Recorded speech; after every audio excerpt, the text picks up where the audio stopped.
Hello, everyone. It's Thursday, February 24th, 11 a.m. on the East Coast of the United States. We're having a usual staff meeting. I'm just beginning to record now, although we've only been on for 3 or 4 minutes because we're talking about Russia, Ukraine, and of course, this is Ukraine is a place very dear to me. I started up by saying that, of course, everybody's very stressed. That now I can't restart my business in Ukraine. I have to do it here in the States, which is a thing in and of itself, because it means the cost is 5 times as high, at least. But it also removed my happy place. I have no happy place to go back to. Then we went over to, well, Putin's doing the logical thing, right? I mean, this is what we said. I mean, everything he's doing is completely logical, is completely predictable, and when it's another case of people telling you what they're going to do repeatedly and doing it. But this government, the Biden government isn't a government because it's competent. It's a government because it's not Trump trying to achieve the end of trying to bring about change. Well, but what's that change? That change is that, I'm sorry, I'm trying to set this up for the audience. That the change is that we all knew that the American order has been unnecessary for 30 years from America's standpoint, and that that American order would come to an end as soon as countries had enough time outside of the communism. But no country, I can't remember who said this, but no country gives up its institutions without collapse. Right? And some country, and I mean collapse of the institutions. So all countries double down on their traditions. Well, Russia is not Russia, it's Muscovy. And Muscovy and its institutions are not European, they're Mongolian. They never had the crash of the Soviet Union. They just repeated, doubling down on their previous Mongolian institutions, which is authoritarian. And they wanted all the benefits, Peter the Great, etc., of having European art, productivity, literature, culture, commerce, and wealth and power, but they didn't want to give up their authoritarianism.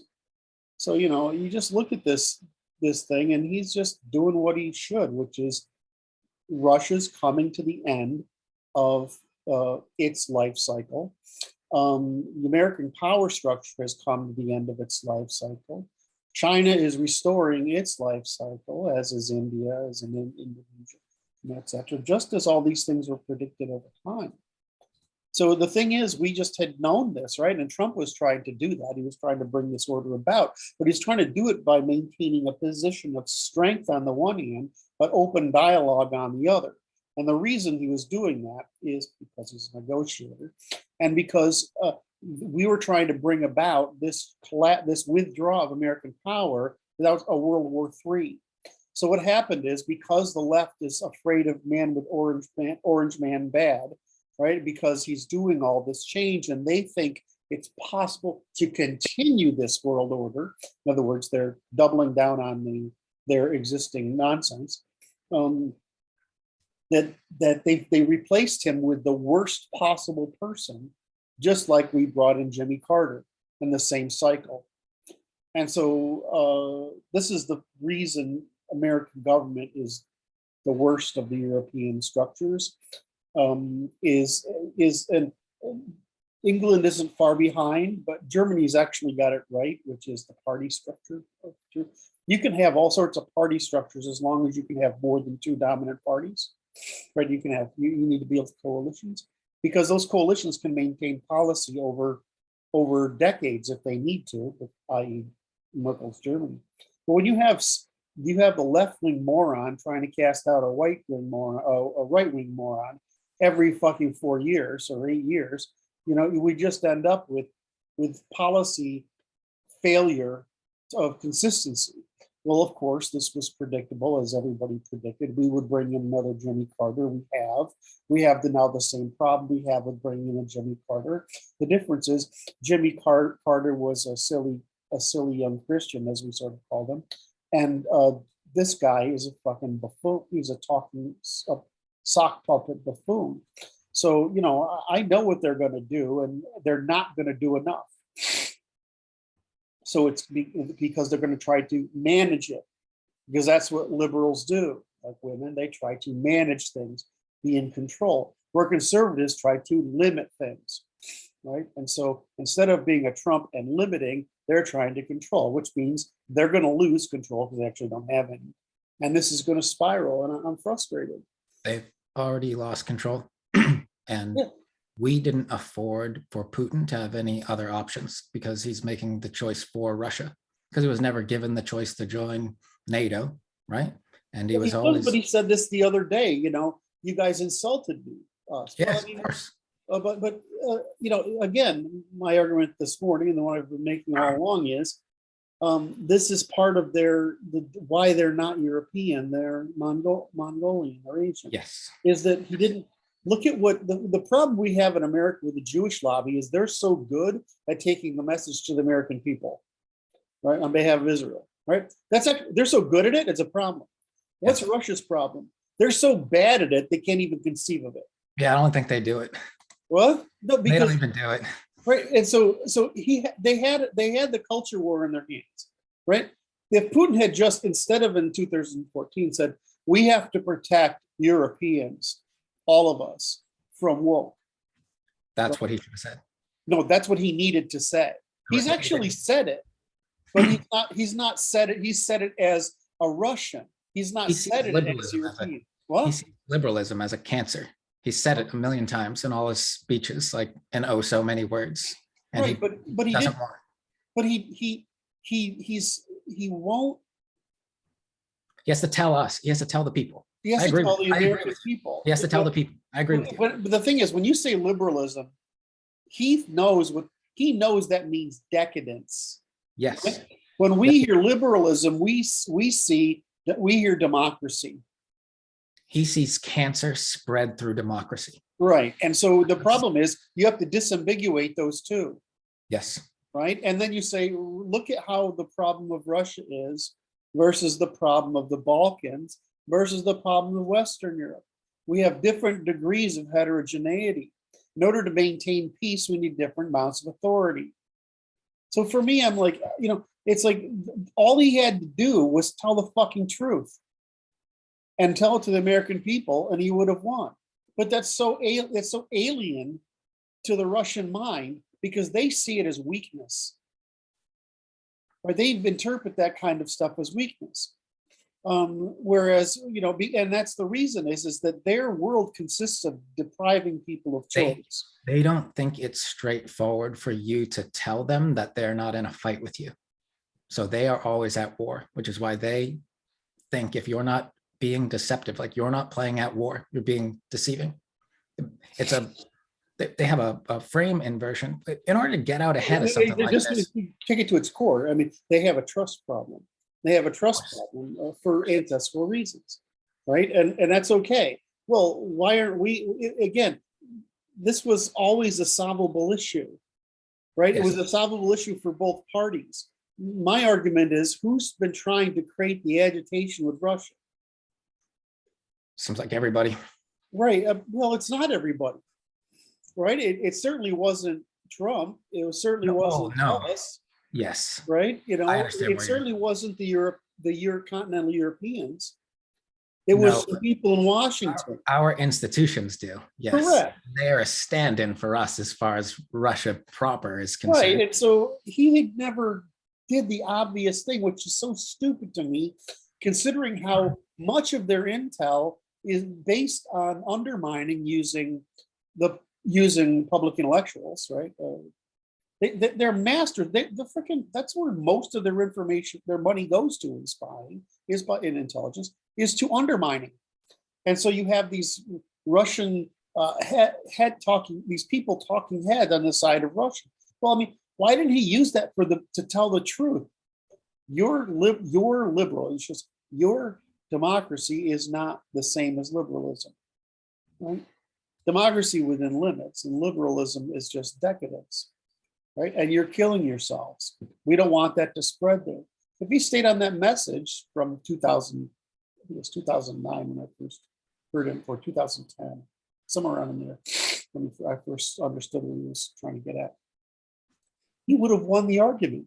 You know, before he went, I don't know if you remember him, Time Magazine of the Year, Time Magazine Man of the Year.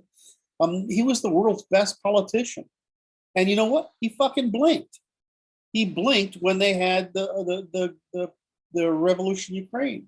He shouldn't have blinked, right? It was stupid. He had the fuck. He was the man capable of driving the world stage, but he burned his own reputation. And now he's burned his, and he's, you know, this is not going to end up good for the Russian people. He can talk tough all he wants, but in the end, you know, Russia's a ticking time bomb from a survival of the state perspective. They've got no chance. Make war against us?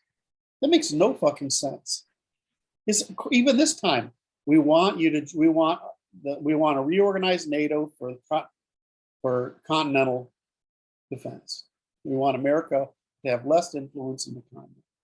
Okay. We don't want to be there anyway. So why does he always choose the most belligerent means? Because it doesn't require negotiation.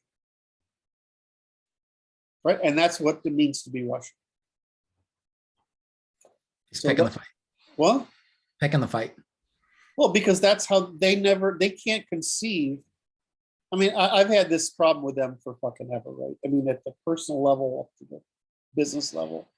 And it's the same premise. They can't conceive of a reciprocal relationship. Based on trust. Can I hijack the frame? Please. He is in the position that we were in, picking the fight with our government. He is right to pick the fight because it's coming to his doorstep. Yeah. It's his. He doesn't have another choice. Just like we don't. But just like we don't have another choice. But we can get out ahead of it. Like the people don't want to fight. The Russians see the Americans as pussies. We are. Look at us. So we sort it out from underneath and above. It's like, well, he made the right decision. What would have made this not a thing? Because no one wants global conflict with arms and nuclear weapons flying back and forth, because that is monkey slinging shit at each other. Even then, he was undermining. I mean, the shit they were pulling on all this. He just the undermining the people and their government. Instead of, he could have very easily helped the Ukrainians get rid of the oligarchs. That was the problem. That's Ukraine's problem. Because the oligarchs have so many guns and so much money that they can pose a threat to the government. Well, Putin could have fixed that. You know, I'll fix that problem for you, right? And I mean, even back then, the only reliable banks were Russian. I mean, I don't know. I tell you guys this all the time, but it was really common for Ukrainian banks to just run out of money. I mean, we can't imagine that here in the States for so long, but they would just run out of money and shut down operations. You could go in and like pay bills and stuff still, because they do all their bill paying that way. But Ukrainian banks would run out of money. I mean, you talk about, I went with Alpha Bank. Who owns Alpha Bank? I had to move to Alpha Bank because that was the only one that was reliably had money, but at least until 1 o'clock in the afternoon. So Russia owned everything. They were everywhere, and they had such goodwill. And they just fucked it up. And I'm like, well, how do you keep fucking this up? The same reason our government fucks it up, right? It's that they keep doubling down on what's wrong. Yeah. Somebody said, we've reached the point where autistics have to be in charge. That's Martin. He says that all the time. Is that you, Martin? His favorite thing to say, as far as I know. It wasn't you. I got it from this morning. I'm sorry, what? Not exactly this phrasing, but yes, always something along those lines. Artists must rule in self-defense. We have to rule in self-defense because these people can't take care of themselves. They're like children. Picking fights. No, I mean, you know what it is? You get any organization that's built out of people that want to compete politically, and you get this. Now, even in commercial organizations, you get, there's always the economics of the matter limiting the problem. So as long as you don't get in the up, Fortune 100, where there's so much money, you can afford to be stupid on a regular basis. The commercial pressure is pretty hard on you.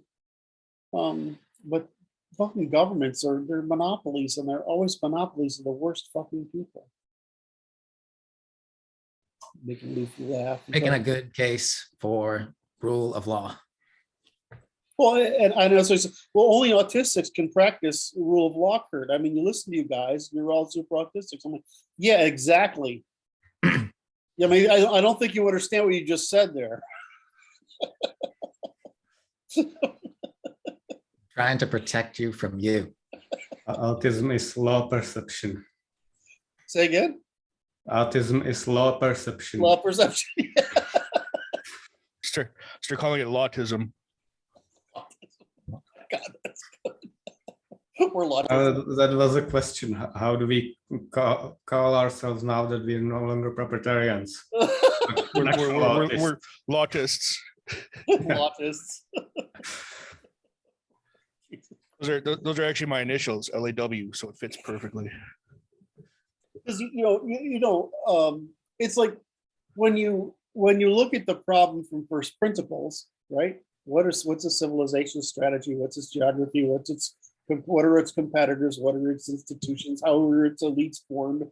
Right? What's its method of argument? I mean, we have this checklist, right? We just go through the fucking checklist. We said this is how they're going to behave, and the range of their behavior in each of these ways is going to be this thing. So if you go from first principles, you don't rely on what you consider a norm or a tradition or something. You rely on its causal properties. And so, we look at everything through these first principles, right? These first causes. And to us, the world is just physics, right? And what we're still stuck with the problem is, what does law mean to the world? Well, we mean like physical law when we're talking about legal, what we call legal matters, and they can't conceive that that's the same thing. What we present is the law that carries unavoidable consequences, and their whole mindset is, how do we avoid consequences? So correct. You can't. You have to pay for them beforehand, purposefully. It's called a law of gravity, because if you try to break it, you will break physically. Right? Well, I mean, ultimately, that's what law means: unavoidable consequence. That's all law is. Yep. We're describing conditions that carry unavoidable consequences. Yep. And any worldview that is anti-consequence is going to struggle with that. So. Yes. It only matters how people are going to act under stress. And what's happening is never going to slow down, and it's never going to get better until we install something that generates real change, which is what we suggest doing. So the stress is going to increase. People's decisions will get poorer because they'll be shorter term thinking, and they'll be reacting to constraints that are way beyond their control, economic, interpersonal, and so on. This is the only time you get major restructurings after the war. Correct. Well, there's a lot of problems, which means you can implement solutions that solve a lot of them at once. Mm-hmm. And everybody's present investments are no longer. They're all bad. Their money that they're saving isn't good. None of that. People are getting priced out of buying houses right now everywhere. Everywhere. They're trying to move and they can't, because the market is just, it's demanding that you move. So it's taking advantage of you. Again, I was thinking about this the other day because I'm worried about that particular issue. Since it isn't really hard to build housing it's hard to build affordable housing for a family that won't turn into a ghetto, Yes. right? Right. Affordable housing within a desirable commons. Right. And the only way you do that, of course, is you regulate the behavior in that commons such that it preserves in other words, you have to have a very high standard of behavior and a very high standard of responsibility for policing that behavior in that Yes. area. And so that's actually the only way to do it is you prohibit basically everything that could depreciate the value of the commons you've invested in. I mean, it's like you see I always think it's funny, like the Netherlands talks about their success at building these little communities, right? And I'm like, they're fucking Dutch people. Right. Yeah. That's the thing. You either have the hard limits or the soft limits. The soft limits are homogeneity, right? The hard limits are rules. Yes.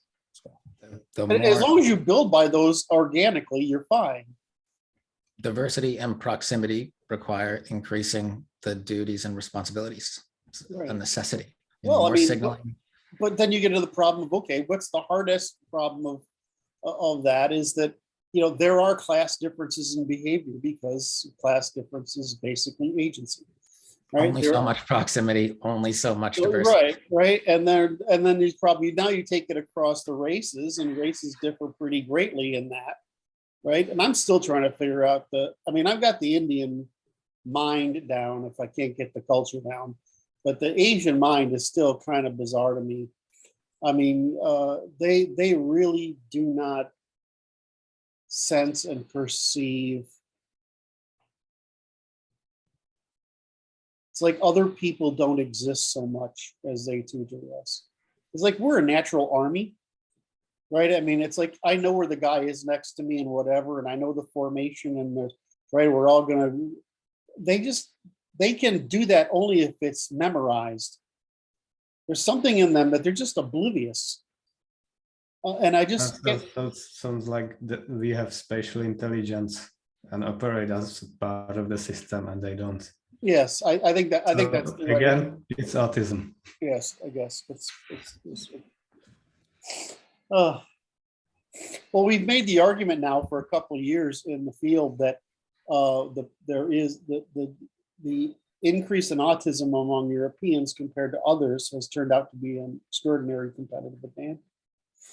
I mean, the thing that's happened now is that they're just really easy to identify an autistic and to put that person into a role where he's successful. Now we say autistic, of course, the people think you mean these people, right? And I mean, we don't mean that. We mean on the spectrum. We don't mean people over the limit of the spectrum. Programmers are wonderful people to work with because of that. It's easy to work with programmers. Anyway, how did we get there? We're talking about Putin and World War III. Right. So we've got a And it all comes back to the autists. Yeah, shit government. But We're going to sit here and say this, right? And so you're going to have 10 groups of people across the political spectrum talk like we are. The problem is all of those people are going to have wishful thinking. We're not. Does that make sense? They're all going to bring to them. There's a spectrum of wishful thinking, and there's the absence of wishful thinking, right? Now, our wishful thinking isn't really wishful. It's just that we would have to be in charge, and that's going to be fucking impossible, right? Right? But the answer we come up with is correct. Whereas they're like, they're either in charge or they have influence, whatever, and they're all fucking wrong. I mean, all of them, because they all use wishful thinking. So exasperating. So, they're going to go out and they're going to put in, they really have to put in Swift, whatever. See, the thing is, what you want to do is you want to time it. We want to time it so that he has his initial push, gets to make some claim of victory, and then you do it. But I mean, if you do it right away, now he's just going to say, I'm going to push right straight through to Germany. So not that he's got the people to do it with, but I mean, you could make life hell for more than the Ukrainians. Now he's basically come out this morning and said anybody retaliates against us, it's basically a nuclear war. I'm like, well, okay, well, we've been saying the same thing for like the past 10 years in America, I think it's the past 8 years in the States, is that Russia's dead. We can accelerate it or we can let it die. But the whole point is to not bother it while it's dying. Right? So We proposed that we could save them. Right? I don't know what they said. I only know that's the general gist in the military. No, that's their expectation. Because they can't afford to maintain the equipment they have. They can't afford to build new equipment. I mean, they've got $1 trillion economy. It's fucking tiny. They're ideal for us to ally with. They're ideal for us to ally with. This is why this makes no fucking sense. Well, right? that's the maneuver where we pull all your troops from Europe and be like, all right, this is your half of the world. We're allies now. Yeah. Yeah. And it's really fucking easy. But they got to stop going this shit. You can't have democracy. They have to take it from the political to the cultural. Well, help us solve our problems. Like we have to get rid of the woke cancer too. We don't want it to spread there either, but it's already here. It has to be dealt with here. Yeah, the thing is, the woke cancer is who's the administration that's driving the behavior against Russia. Yeah, they are baiting them. That's just it. We're talking about Russia. They see the decadence as a cancer, right? So Yes. The decadence itself is a form of warfare. The decadence itself is a form of terrorists. Yes. So asking them to negotiate with Western governments right now is the same as asking our government to negotiate with terrorists. Pull the troops, pull the Biden administration, and have the talks like adults. Right. So that again, pull. Pull the troops, Mhm. and then pull the Biden administration, and have the talks between the leaders that need to have the talks. Trump is the president. They cheated him out of winning. Right. He can have the talk with Putin, and then you can Well, police. he's doing it right now. Well, he was playing. He was playing grown up in the room about NATO when he was in office. He's like, we're not going to pay your guys' way anymore. You guys gotta foot your own bill here. So, he was putting downward pressure on NATO's influence in Europe. This is the not wishful thinking. These people exist. These maneuvers are real, and they're cheaper and better for everybody that lives. There aren't arguments against our positions. There's just tantrums, and we want it. Well, there's a huge rent-seeking system in this country that's exploiting the laboring, working, and middle classes by burning their entire culture to the ground, as well as their reproduction and their assets. That is war. That's warfare. So, I mean, Right. the problem is, again, Sure. he's not sophisticated enough, right? I know how his mind, you can really put together that guy's mind pretty easily.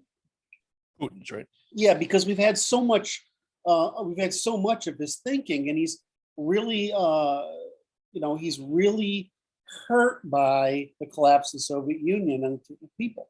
So when Ukraine says we're going to take back the territory from these separationists, he's like, I got to defend my people. So that's all he's really thinking, right? He's really thinking this has got to stop, right? I mean, that's all he's thinking. I can't let this go on because we're running out of time. I won't have a Russian state in 20 years. So because I won't have the population to have a Russian state in 20 years. So, I mean, I can't run an economy. I can't defend these borders. I can't produce the infrastructure. I mean, what he's doing now is he's pulling every cent out of the East to maintain it the cities west of the Urals. And the East is resentful for it. And so what is he doing? Did he build the economy first? No, he built the military first. It's fucking stupid. And he did good things. I mean, you look at what he did with getting rid of the gangsters, getting rid of the oligarchs, but I mean, he's under the impression he has to do self-determination alone, and none of our countries can do it alone with the agents that they have currently, and especially the institutions that they have currently. It's a trust problem. They can't, It's a trust problem. right? They can't conceive of our level of trust as anything other than naivety. Right. And we haven't given them a reason to either. Right, but that's, we haven't. You say we haven't. We have a Our woke, institutions have. yes, our post-war woke Jewish institutions Have have not, Correct. right?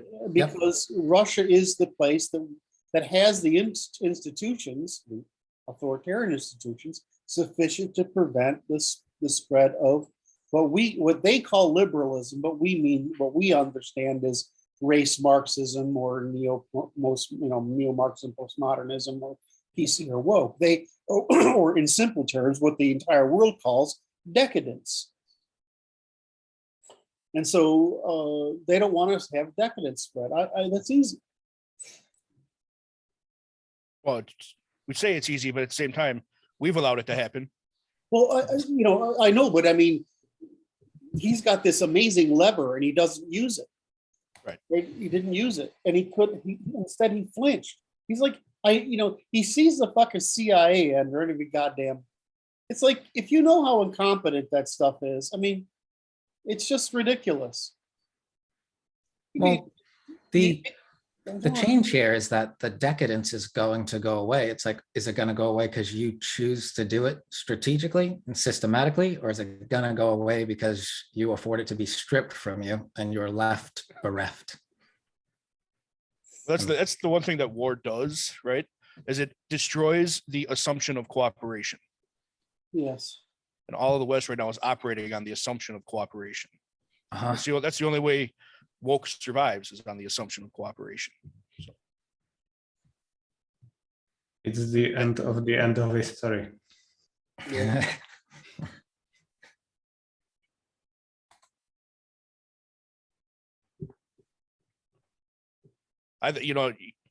Talking about the way he thinks, there's some parallels there, because he sees the Russian people looking at the West going, I want that.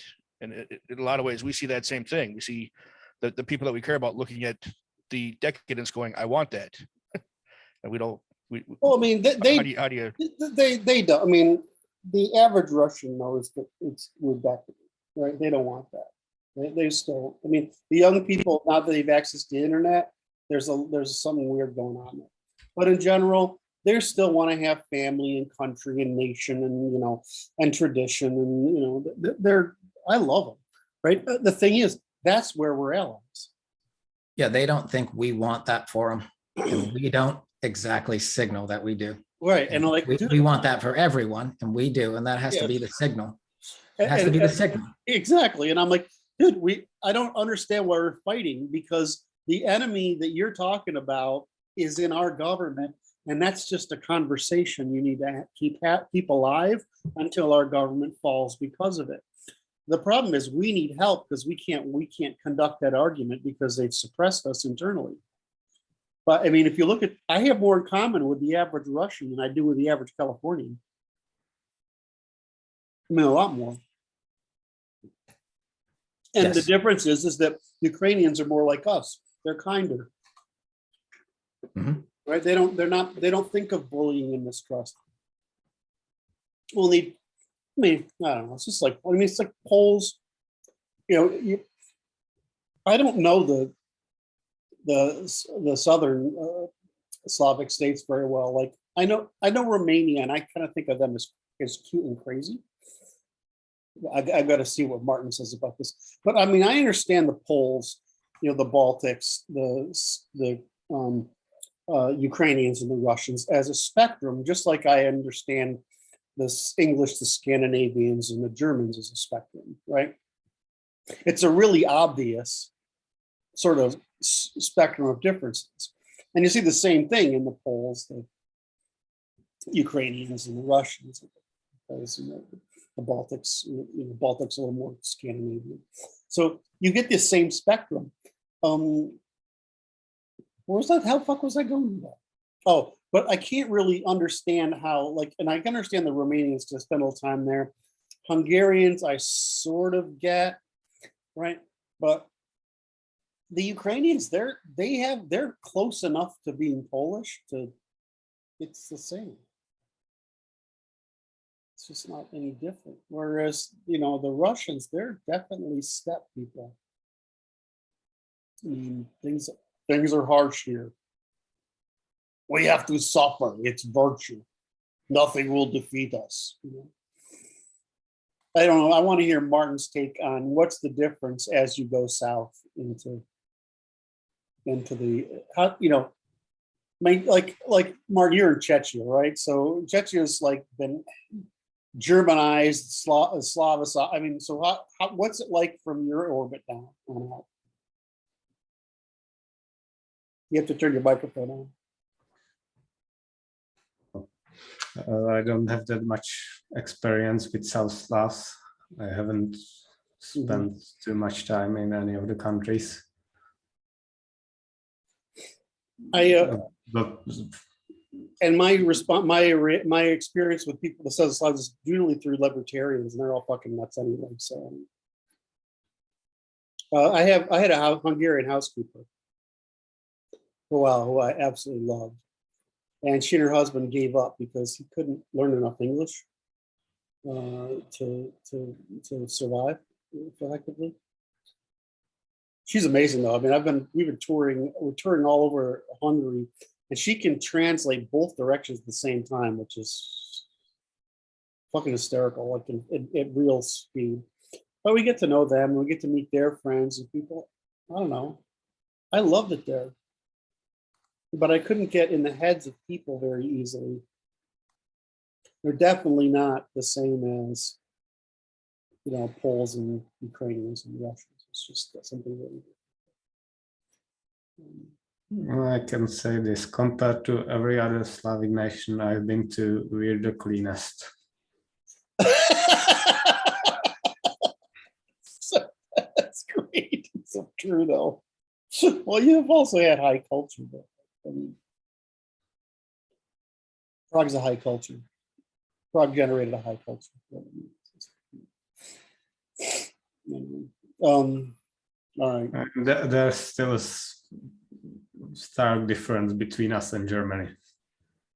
So what is that difference, just for the audience? I mean, Germany is much more orderly and cleaner than us, but everyone is also more agreeable there. Yes. At least I've seen that in Austria last year, which is kind of like Germany. I like Austria, except my sense of humor is definitely more on the English side and than the German side, and they don't have much sense of humor. And I kept getting in trouble by trying to be funny. You know, I mean, trying to be funny in order to create an open dialogue. Didn't work. Well, I haven't interacted that much in either of those countries, but what I saw was everyone conforming to the mask mandates, which is something you don't see here. Yes. Which is a good thing. Yeah. All right. So anyway, so we started off on, we just started off, just wanted to record this bit on Russia, right? And Russia, Ukraine is that I just feel really bad because I love Ukraine, I love Ukrainian people, I love Russian people. I think everything that's going on is rational. Well, that's the point to make, right? That this is bad, but everyone's acting in their best interest, and this is the outcome. Perhaps we should change this system. The system, yes.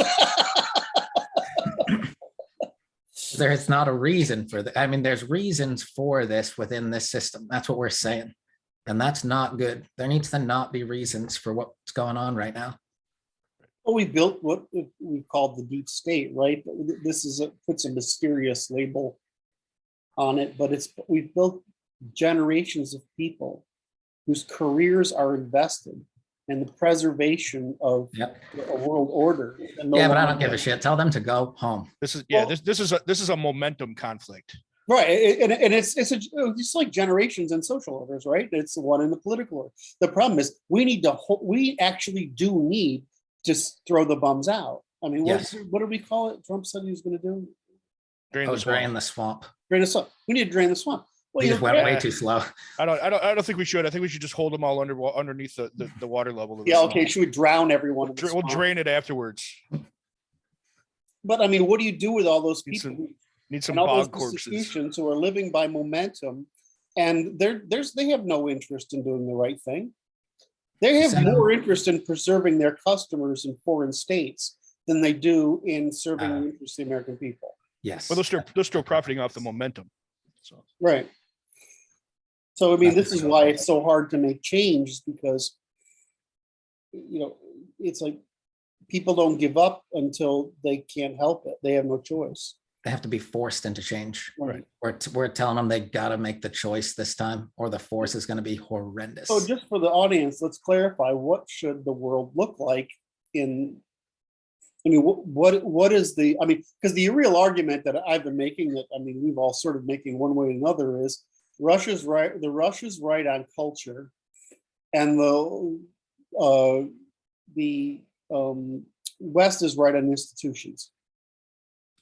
High trust. Right. And so the problem is, how do you get people into high trust, right? Well, generally you have to go through an evolutionary process of institutions.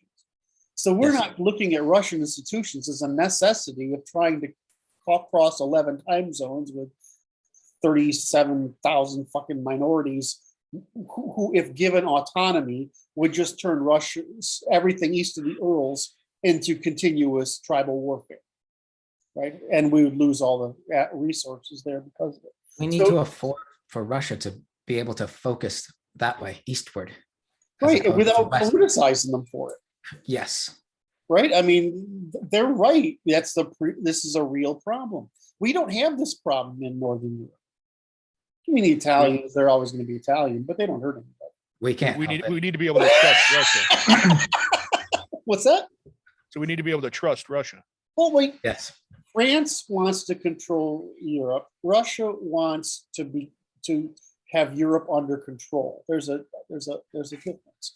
Yeah, Right? yeah, The thing is, everybody would prefer if Germany instead of France or Russia was doing this.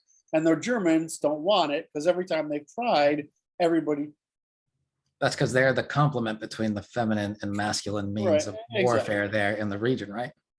So the French are just as authoritarian as the Russians, and the French are the most woke. And so, of course, the Russians aren't going to let that spread.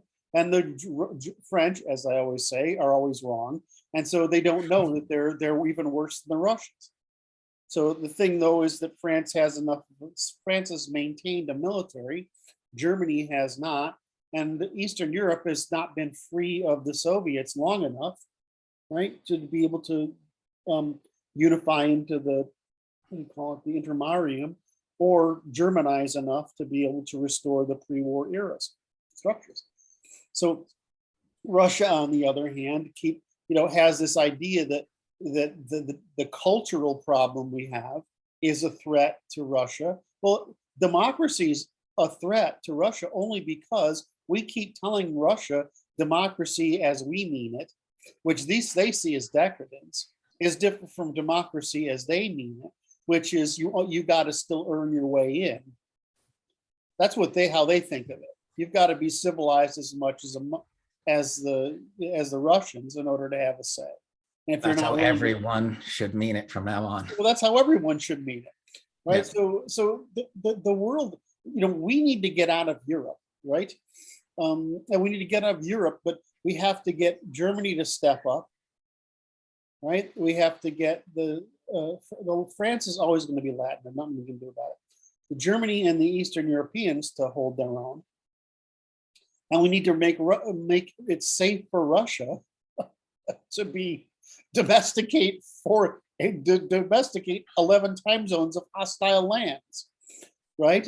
And this is a perfect marriage, but it can't be if Russia can't disambiguate. In other words, if we don't give people the tools for disambiguating democracy, liberalism, and markets from hedonism and degeneracy and destruction of institutions of cultural production. We can't even agree on what liberalism is. What? We can even agree on what liberalism is. But that's what we do, right? That's what I don't equate it to leftism. what? I don't equate it to leftism. I Liberalism has don't been either. that for a century at least. Yeah, I don't either. You're right. I don't care The about wrong term. I don't care about words. I care I about don't either. I Right. care about definitions. Mhm. So I agree with you. I mean, especially because liberalism in the Anglosphere means, or at least in America, means leftism. And on the continent, that means classical liberalism, conservative. So what we really mean is what we mean by liberalism is the French false promise that we can include everybody in the decision-making process without them first demonstrating conformity and achievement necessary for their opinion to demonstrate it has value. Which isn't politics, it's war. That's just direct warfare. Exactly. Or indirect warfare, if you want to, but it's war, not politics. That's not politics.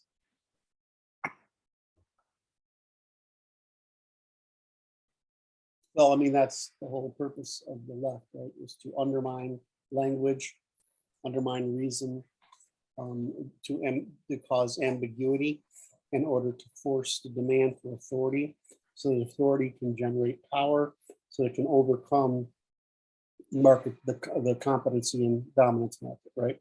I think people feel like we're trying to rush people, and I don't like to beat people up, but the stuff is obvious. The science is technically settled in 2019, right? Social science, you needed the genomic data, and now we have it. All right, now it's social science is closed. Communism and Marxism and what they're doing on the left now, that is war, not politics. Those are enemy combatants, not citizens. Like, they're not part of your polity. So they're either brainwashed or enemies. We get to sort out what that is, or who those are. Which ones are brainwashed, can be retrained to join the polity, and which ones are enemies. I mean, some people are broken, and that's a third of women at least. And some people are terribly broken, which is why we want you to go home to your families so you can fix them, because you did it and they're your responsibility. Can't think. There's got to be some way to throw in a bit of humor. I can't think of anything. It's, well, if you don't laugh at it, you'd have to cry. So it is.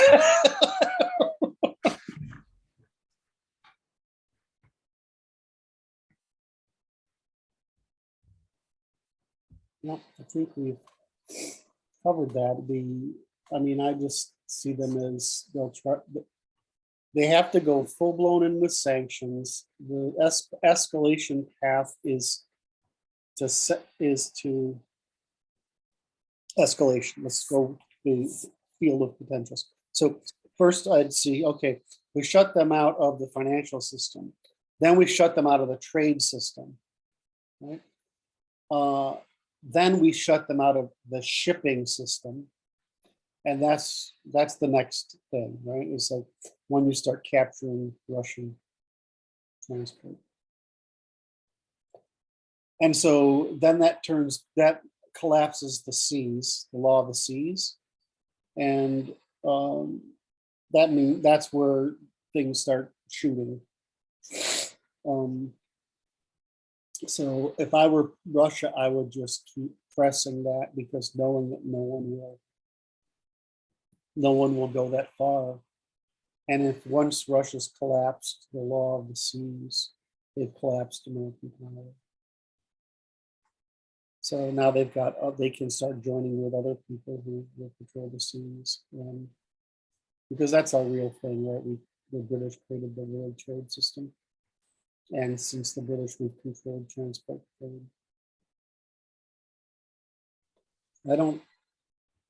If I were them, I would know how to win. And I would not feel like I had time. The only way it's going to happen is if somebody, it would have to be an American president would say,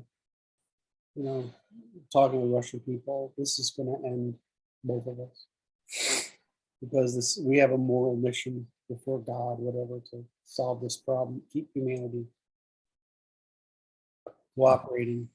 I'm partial to our solutions. Well, I'm partial to our solutions. so that's the only way it's going to happen. And this shit for brains, this adult shit for brains we have at the White House is, and the kind of sycophants and woke that fill the administration. There are no George Washingtons, Jeffersons, and Adams in this administration. And they've successfully, I mean, if you look at who's influential on the right, they're guys who are going to die soon. So, Yes. Yeah. Oh, yeah. Yeah, that's a terrible reality. Like I was thinking about some the other day is that I was saying, well, let's look at let's look at the legal theorists. But, you know, we've only produced one guy that's really fit for the Federalist Society's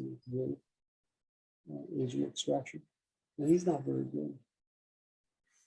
And then you look back at, so you look at all these disciplines, and I'm like, I don't see talent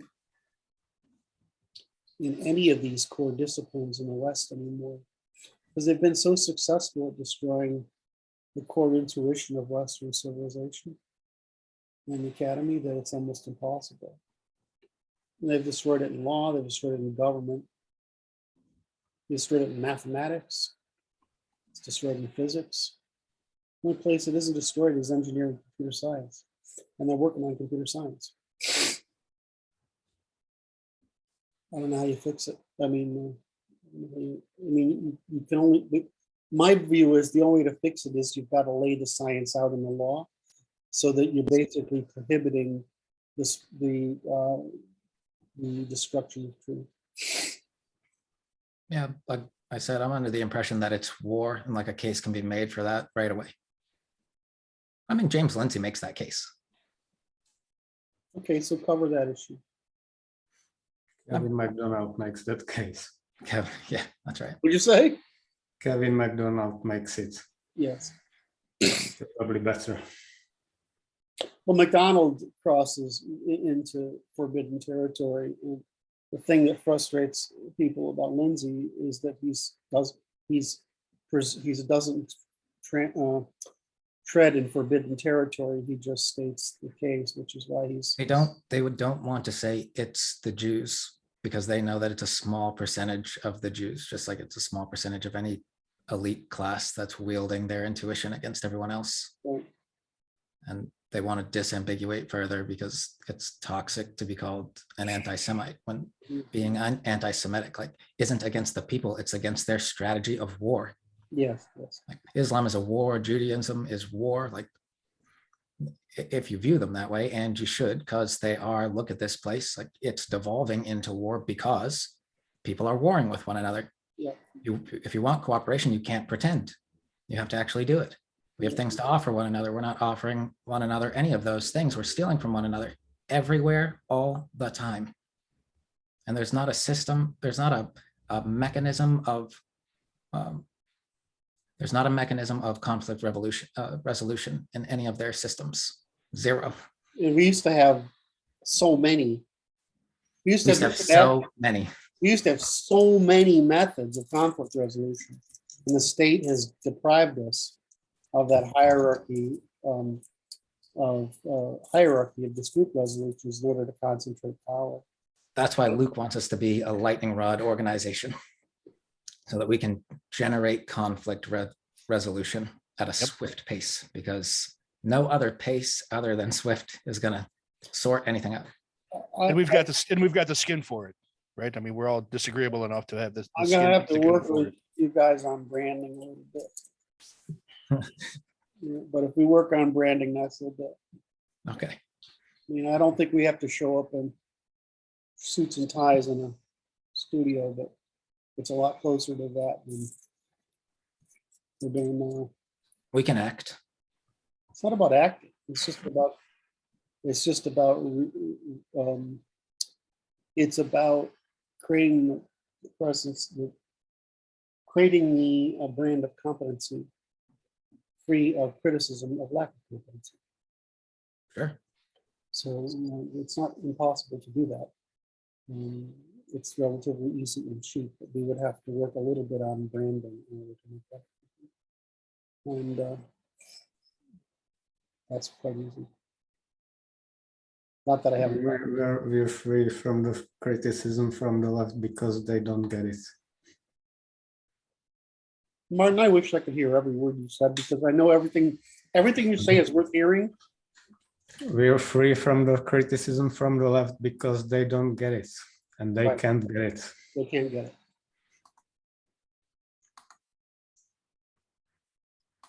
I feel more affinity for the center left lately than I do for the right. It's frustrating the hell out of me. It's easier to forgive children for their mistakes than adults for purity spiraling. Yes. There's nothing. It's to say about easier it. to forgive people who are optimistic and in pursuit of mutual gain than people who are angry and will work to learn, understand, seek to understand, or compromise in order to achieve personal gain. All they do is just fucking rant. And and it's like, well, this whole medium, this whole luxury we have, this new medium is fantastic, right? But they fucking piss on it all the time. Because it's a competition for attention instead of coherence. Exactly. They just want attention. They want psychological relief. They don't want victory. Victory is psychological relief for real. Mhm. Right. You know, what's But right now, attention looks like victory because that's what's winning. well, it's not winning. They are chasing victory. They just it's not the right victory. It's like thinking potato chips are a meal. Right. But that's what people are being taught. That's you go to the grocery store, you're going to see aisles and aisles of potato chips. That's what's being presented as a meal. That's freedom of choice, Luke. This is America.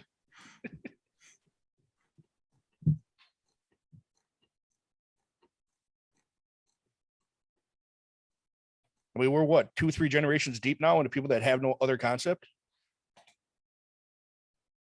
Yep. They're children too. We Yeah. have 3 generations of people that were told that the era of scarcity was over. Right. And that era of scarcity being over was made possible by the fact that the whole world had committed suicide Right. over the previous 40 years. And that we were in a temporary position of luxury income because we were simply the only persons left standing on the planet. Right. But that was gone by the mid-70s.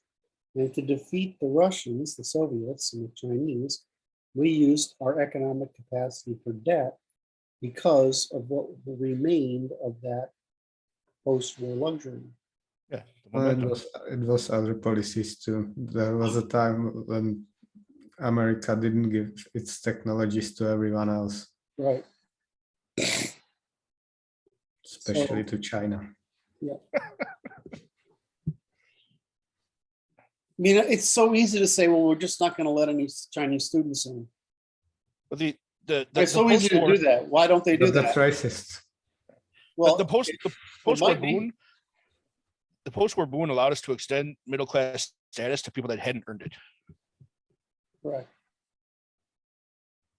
And then now they're complaining that they don't have it anymore. You never had it. Right. Right? I mean, that was just a different kind of redistribution. Right. We're in the position now to create the best bridge into the middle class that ever existed. I agree, but it's like everybody said, we how do we get? Tell them they got to stay home for another 2 years and learn. And all the essential workers get to work still. But you don't got to wear masks. It's a negotiation. I mean, they're in World War III. What do they want? I'm offering safety and education. What's everyone else offering? Yeah. There's an interesting venue there after that.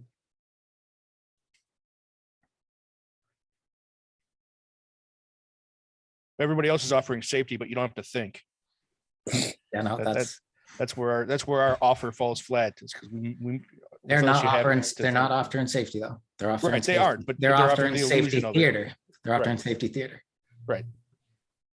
They'll That's take it when it becomes obvious the other option of not thinking is more expensive. Not thinking is more expensive. That's the stick. Well, yeah, but not in the short run. Yeah, they're not experiencing that cost yet is the problem. I mean, it's coming. We didn't Right. even talk about how Russia's incentives are lined up with China's. Plus, again, the reason those, They have to move now because Yeah. they don't think they have a choice against the woke. People need to stay home and know that woke is warfare, and we're not letting you out into the institutions that train you into that for a while till you understand that it's war. Then you can go back out. It's fair. They did it to everyone, scaring them. I'm only telling you that you don't want to go out there on the enemy's territory because it's dangerous. Yeah, you've been conscripted into the fight. Your training is you got to stay home for 2 years and learn. it's not going to take that long. No, it's not. It's going to take 6 months if we get a critical mass. What they got to know is they don't really. What they have to know is the policies. Right? The Constitution is enough. Right? All they have to know is if you want to be a nerd and learn how to be a lawyer of this kind of Constitution, then you can spend 2 years with us. Otherwise, just read this fucking thing and have someone we'll just do a bunch of videos on each goddamn topic until we get the point across. I mean, that's really what we need to raise money for. Because we need to correct education and government and housing and prices and world trade. And, it's not like we've worked it. There's nobody who's done anything like what we've done. Nope. The 2-year pause though, it's not so much that for their benefit, not for their training, it's to take the momentum out of the existing institutions. It's to make them not get in our way. Yeah. Not getting the people's way. I guess I don't understand this. Well, they Oh, you already, mean we'll run a boycott is what you're saying. yeah, they Yes. already choose to stay home and watch Netflix. It's like, we're not going to shut the power off on you. Stay home. Right? Now you're not in the way and you unroll. Oh, I'm whatever sorry. opera- I wasn't putting the whole picture together. You're saying that's actually part of the pitch. Yes. Of course. Okay, I'm sorry. I was just having trouble how you're getting there. I want to make it as easy. I'm for a little slow. everyone I'm as- I want to sorry. make it as easy for everyone as possible because everyone is soft. It's like, all right, there's twice as many of us as there were the last time we had a serious global conflict. And like most of you are in the way, underprepared, and like indoctrinated and unable to help in the time frame that we need you to be able to help. But once we win, like we'd like you to rejoin the polity as a citizen, but it can't be under the precondition that you're not unconditioned from your decadence. Yeah, you're in the parking lot while we fight the fight.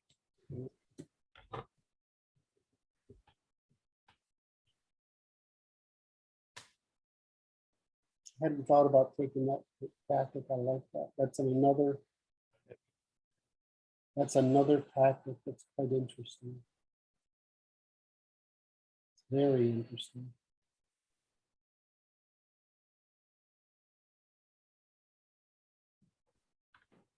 Yeah, you could do that. There's a way to do that. We got a lot of allies in it too. There's a lot of people who make good content who are on the money. They already did the work for us. It's just, there needs to be a set of people who are like, this is the stuff you need to learn. And it's not going to be as much frivolous nonsense as you had to learn before. And you'll be prepared earlier. Like we will train a generation of people right now. We're like 16-year-olds, right? Every 10-year jump, they're all going to be prepared for what it is they're going to do. And they've never been prepared. It's been 5 generations since you've been prepared for anything at all, other than being told what to do by someone who's in an arbitrary authority position over you. There is no self-determination. I'm just trying. You have 3 levels. You have basically the morality and ethics. You have the policies. You have the politicians and the lawyer. Right? You have that sort of escalation. And I'm sitting there saying, you know how hard it's going to be to train fucking economists if they don't know what math means? I mean, or physicists. I mean, that's, oh my God, it's going to be a fucking nightmare. Yeah, first we have to create First we have to create humans. Our talent's gonna come up through the project like it has this whole time. You see the shit Michael's coming up with now? He's Yeah. fucking there. It's not going to, it's not like we're gonna teach the top economists to change their mind. We're gonna get the ones who are learning to not fall into all the traps and not invest in all the structures that pay you for lying. You know what convinces top economists? When they lose arguments. Right. Well, they're gonna start losing. They're going to start losing arguments. You know, Well, because what's gonna happen is unpredictable in the marketplace with all the conflict. and it's not an opinion. I mean, full accounting isn't fucking opinion. Well, we're building the pipeline that navigates natural law. Right. So we are accounting for all of the things all the other pipelines don't account for. Mhm. That's the problem with economics, right? It's Yes. income statement economics, not balance sheet economics. They're the people who, you got the economists and the judges.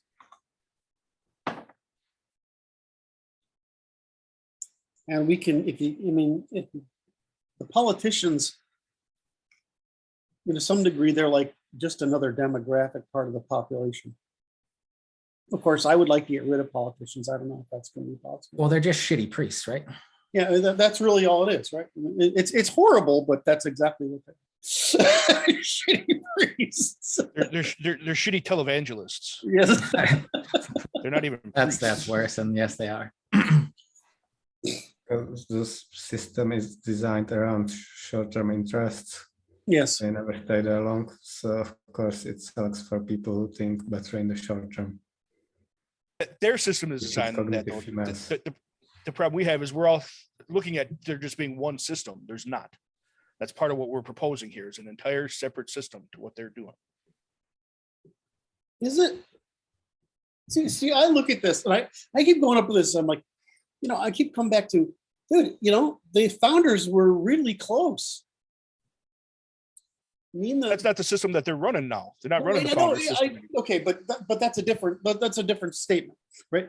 You say that all we're doing is refining what's been going on for 6,000 years, right? To be closer to complete science, right? What they're doing out there is they're doing the system of lying that's been around for 3,000 years, or 5,000 years, or could be 10,000 years. Who the fuck knows?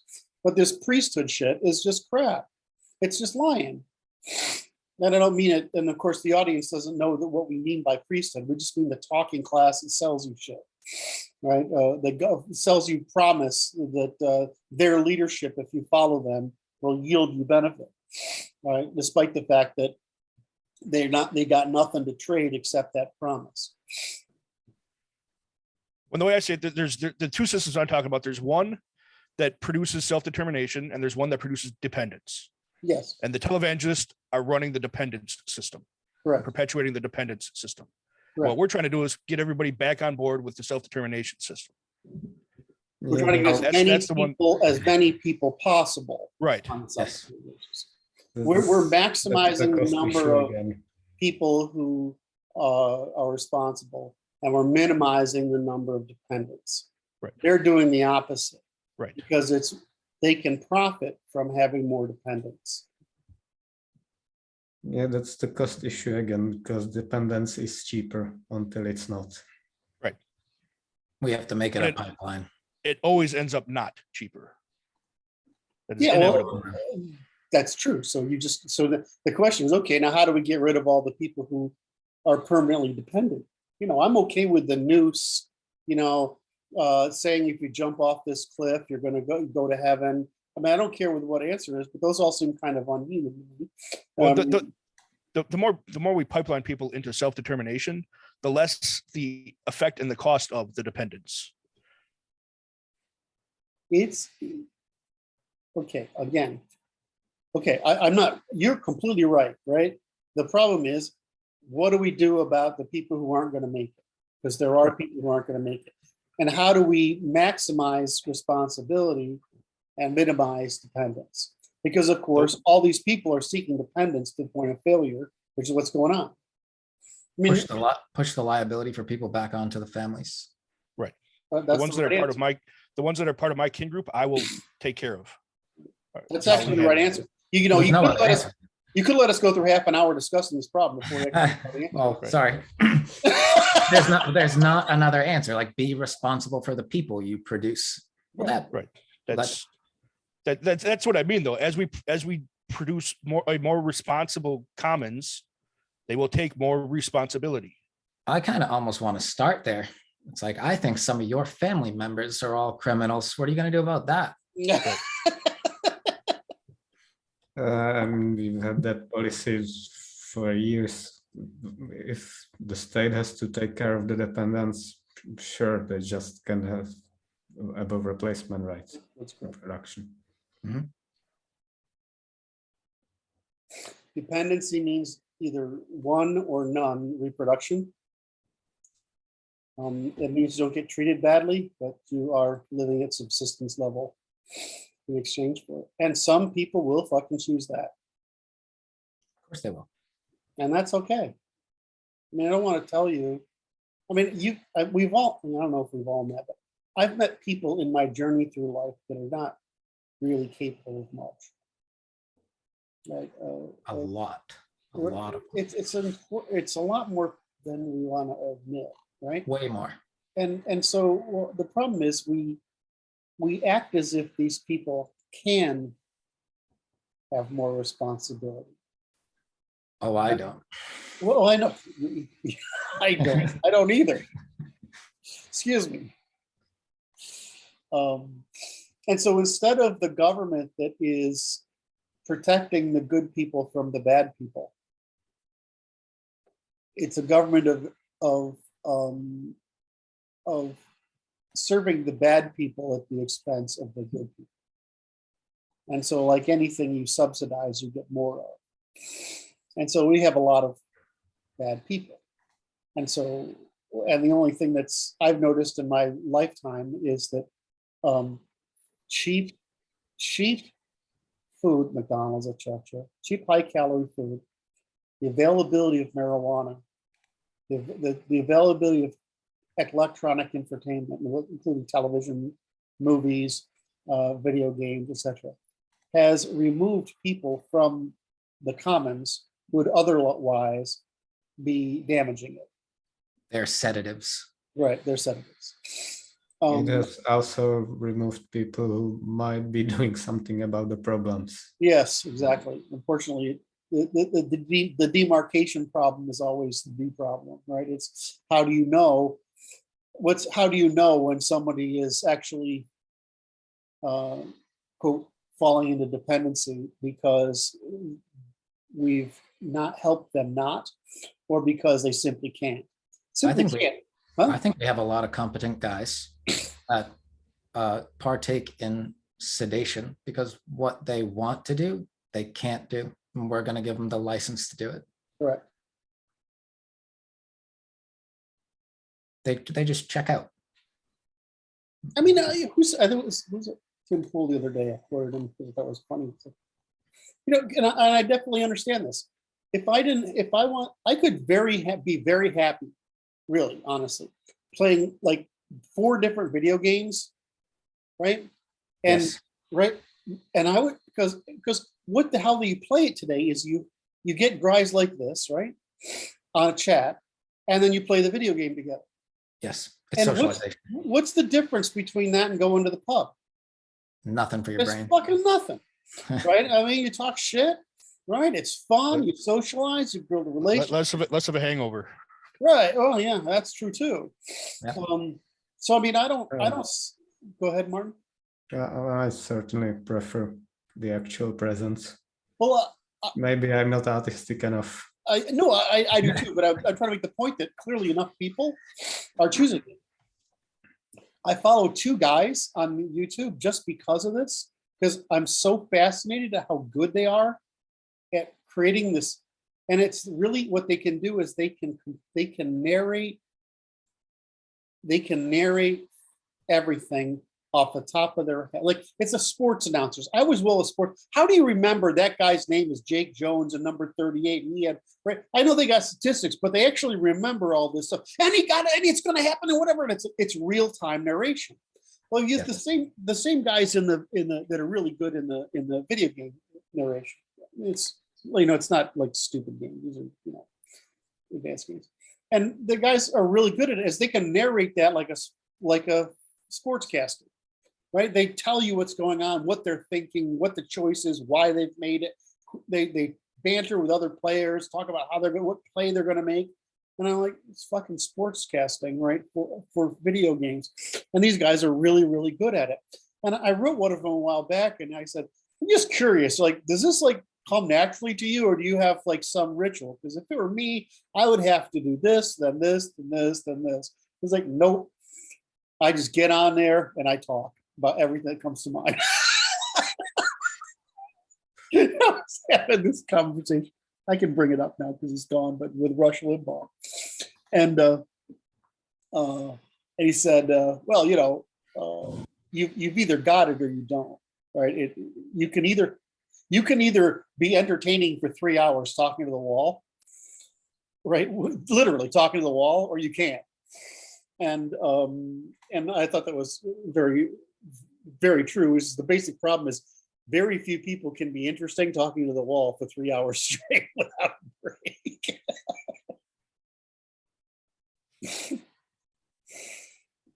Anyway, I think we drove Martin away. Did we have a natural law topic other than the trending topics for today's meeting? Yep. I just can't, I don't have the mental faculty to go into it. I want to say first that thank you, Brandon, and thank you for Alan for fixing that fucking technology problem. Oh yeah, no, that was all Alan, but I'm glad that it's fixed. You know what bothers me is that if it had been outside of AWS, that's what everybody would do. But because it's inside this fucking crazy Vietnamese AWS system, and because there's like 19 copies of everything, like which Apache, and which config file are they actually loading for this thing at this time? And you saw how many times we were trying to figure out, well, just which one is loading, right? I don't like programming for that reason.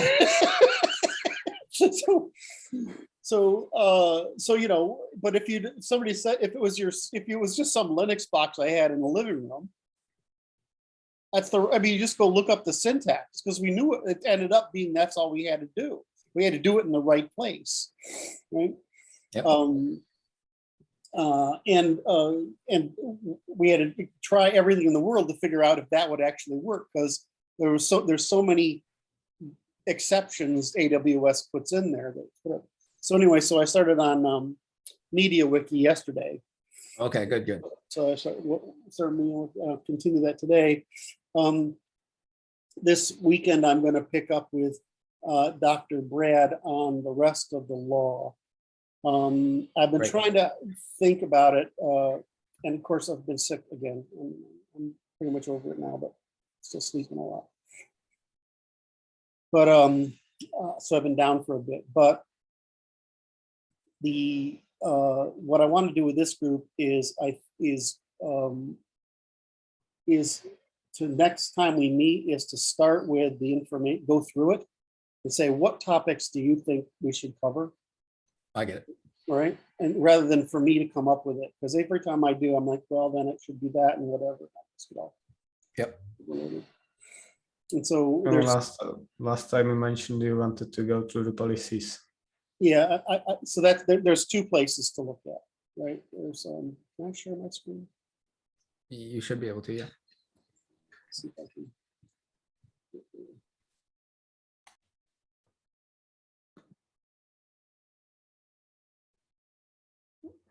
I've lately been catching myself that whenever I run into some bad law or into some idiotic institution, I immediately start thinking of laws to fix it. Yes.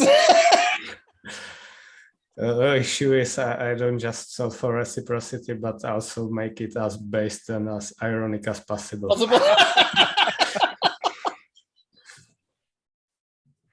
I vote for doing as many of Martin's solutions as possible. Well, you know, we'll just have to go and sanitize it after. All right, I'm gonna share my screen for a second. All right, Sure thing. share desktop to this one. All right, so you can now see the screen, right? So this side column. So the introduction is just what we're going to do, right? And it's the general theory. And then we start from the first principles, which is, you know, life and biology and brain faculties and mental faculties and psychology and all this other stuff, right? Then we get up into sociology, cooperation, reproduction, commons, the politics, the elites, the institutions, right? This all this stuff, right? And then we go into group strategies, right? And then we go into individual group strategies. And then there's part 4, which is the law, which we go into, we talk about logic and negotiation and summary of the law, how to apply it and all this other stuff. Then we talk about what went wrong, what reforms are necessary, and then we get into the Constitution and the policies, right? I have part 8, which is the conflict, which talks about the evolution of man and why it arose. And I've just put this here for my own reference because I use them. I have left in the prosecution, which is how we prosecute the enemy. And I assume that it will take that out because it's very hostile. It's colorful. You have to tell them that it's the most diverse part. We'd like to keep it. It's just, that's a lot of stuff, right, guys? I mean, that's a lot of stuff. Right. So the part I've been working on with Brad is these first principles. Yes. And specifically what we've been working on in first principles is this section here. How do I get the general strategy? Oh, God damn it. How do I get the general strategy across, right? Yep. What is this, you know, first principle of the physical universe, etc. And because that has made it easier for us to talk about, right? I got the basic ideas. We could spend a lot of time on these details, right? Working through them.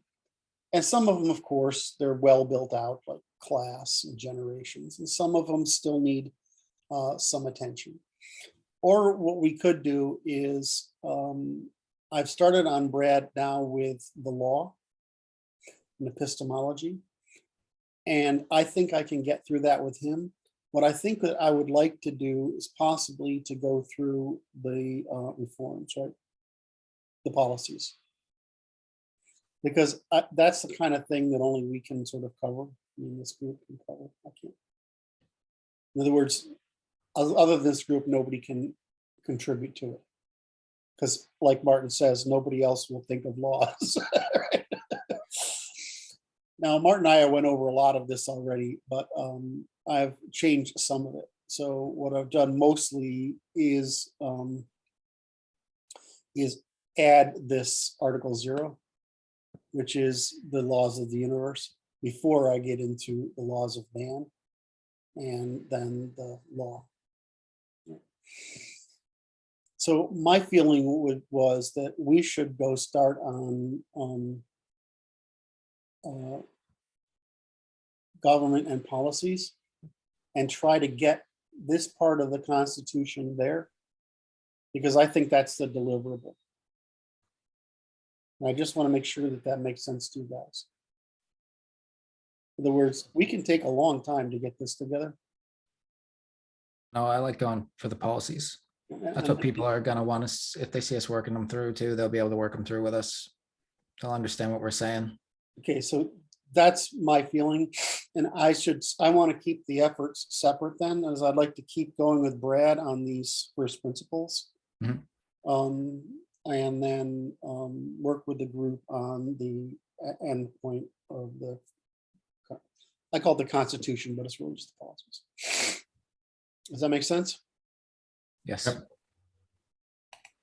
All right, so that's what I'd like to do. I don't have, I'm too emotionally drained from events of today, last night. Or early this morning, I guess. And I just don't think I can pull that off. So if you would be okay with that, then we'll starting with it next week for Martin and I, at least. We've been through this together quite a bit. There's quite a bit of stuff has to be brought over. So for example, if I've been working with Brad on this content, it also has to come over into this section. Right, I have to bring stuff over, but then there are things that I think are